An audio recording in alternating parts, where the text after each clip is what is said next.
6 মাসের মধ্যে সাংবাদিক দম্পতি হত্যাকারীদের খুঁজে বের করে দৃষ্টান্তমূলক শাস্তির বিচার দাবি করেছেন সাগর রুনি সহকর্মীরা। মঙ্গলবার ঢাকা রিপোর্টার্স ইউনিটির সামনে প্রতিবাদ সমাবেশে দিনটিকে সাংবাদিক সুরক্ষা দিবস ঘোষণার দাবিও জানানো হয়। এদিকে অতীতে উচ্চ পর্যায় থেকে এই হত্যার তদন্ত বাধাগ্রস্ত করার প্রমাণ মিলেছে বলে দাবি করেছেন বাদীপক্ষের আইনজীবী। 13 বছরেও সাংবাদিক দম্পতি সাগর রুনি হত্যাকাণ্ডের বিচার না হওয়ায় ঢাকা রিপোর্টার্স ইউনিটির সামনে প্রতিবাদ সমাবেশ করেন সাংবাদিকরা।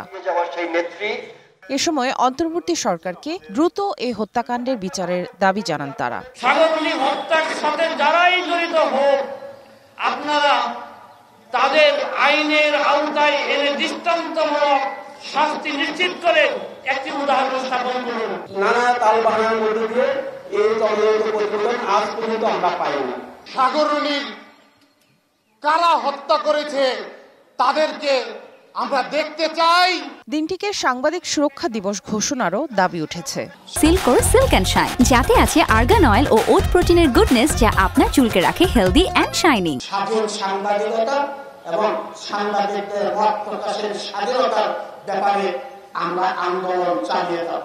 সাগর রুনি দম্পতি হত্যার বিচার করেননি, এই বিচার না করার পিছনে যারা ভূমিকা পালন করেছেন তাদেরকে বিচারের আওতায় আনতে হবে।